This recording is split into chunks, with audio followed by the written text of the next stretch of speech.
The gentleman from Georgia, Mr. Collins, is recognized for his 5 minutes. Oh, thank you, Mr. Chairman, and appreciate y'all being here today. I want to start out by saying that I grew up. My parents are in the trucking business, and we hauled logs for a living. And so, from this aspect, especially from forestry lands, I've been affected by the fact that they changed how they sold off timberland. They always said they had timberland for sale in our national forest, but they would sell them on such small plots that it didn't make it profitable for anybody to actually go in there and log it. And so I want to focus on some things here with Georgia. As a matter of fact, Mr. Weiner, I'd love to start with you. Georgia has faced a substantial increase in wildfires just this year. More than 1,600 fires, burning upwards of 14,000 acres. And that's a 20% increase on fires and 50% more land that has been burned just this year over a 5-year average here for Georgia. You have said that federal and state agencies' emphasis on fire suppression has led to dangerously high fuel loads in our woodlands, especially those near woodland urban interface communities. In fact, the Forest Service has recently warned that the public that even rainfall only slightly moderates fire conditions in areas like the Chattahoochee-Oconee National Forest. How has a strategy of reacting to fire rather than proactively managing our lands led to these extremely hazardous conditions? Well, thank you, sir.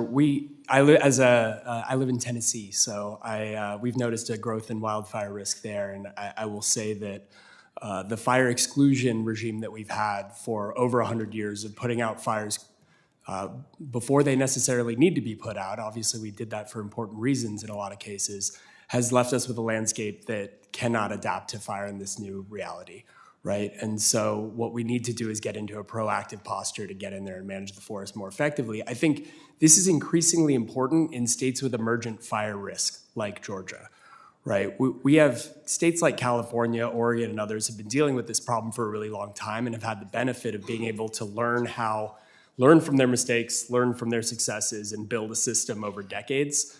Other states are going to have to jump a lot of hurdles really quickly to catch up, and so I think this presents an opportunity. Well, in that nature, then how do we educate the public just about the importance of federal forest management so that they can get in on making sure that we're doing practices like thinning and prescribed burns?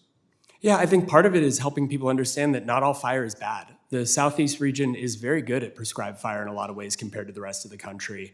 So it's funny, when I'm down in the South, we hear from a lot of folks who are much more comfortable with the idea of prescribed fire than we do out in the West. Yeah. But generally speaking, we need a new approach to Smokey Bear, if you will, that we need more fire on the ground. Not all fire is bad, and we need to embrace that. Right, thank you. Chief Muncy, you wrote in your testimony that as a firefighter, I often question why we wait for wildfire destruction before taking action.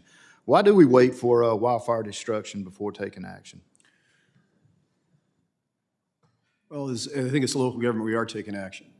And so in reference to that quote, I was really looking at the line fire on the National Forest.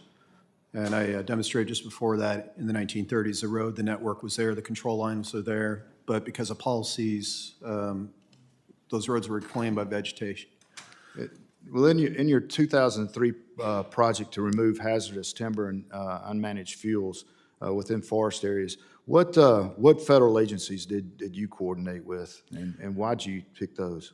Yeah, nearly all of them, but the U.S. Forest Service was the biggest partner. The EPA, we actually had written an EPA grant based on air quality to be able to do that work, which was helpful. Fish and Game, certainly, and Army Corps of Engineers. Okay. What challenges did you face in coordinating with those agencies, if any, and were they resolved, or how were they resolved? So we were able to, at the time, have a declaration of federal emergency, which really helped us get through some of those challenges. But then taking the interagency approach, what was interesting is local government took the leadership on this role because it wasn't clearly defined who was going to take the leadership from the federal or the state. The biggest challenge was bringing everybody together and then cutting through the bureaucracies. I think we did 10,000 different plots in order to remove 1.1 million trees. Initially, every federal agency needed to be on site. They needed to inspect the plots. Eventually, we were able to defer some of that authority to other agencies. So we were quickly able to go through the different processes, the regulatory environment. I think today we can do it even better and more efficient with using technology. To the insurance, looking at the top down, there's technology that can use AI that you can stand, an individual can stand, a homeowner can stand with their camera, and AI can tell you what good looks like and verify that for the insurance industry. Why could we not do that same thing for the permitting process? Right, so what would you say you were able to accomplish in that project? We saved our forest. When you go and you look at the San Bernardino National Forest now, you don't see a bug kill. 1.1 million trees and millions of tons of biomass were taken away over a 10-year period. It took an immense amount of leadership.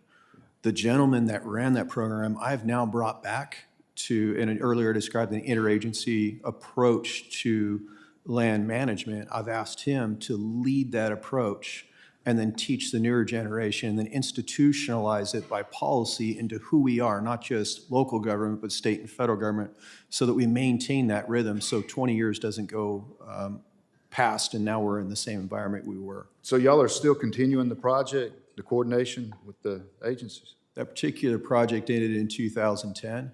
Today, 15 years later, we're starting to see the overgrowth that led to that bark beetle kill. Okay. The trees per acre is a large reason why that occurred. I'm sorry, I didn't run out of time and I forgot we're voting. I yield back, sorry, Mr. Chairman. Gentleman from California, Mr. Fung, recognized his 5 minutes. Thank you, Mr. Chairman. I appreciate the witnesses for being here.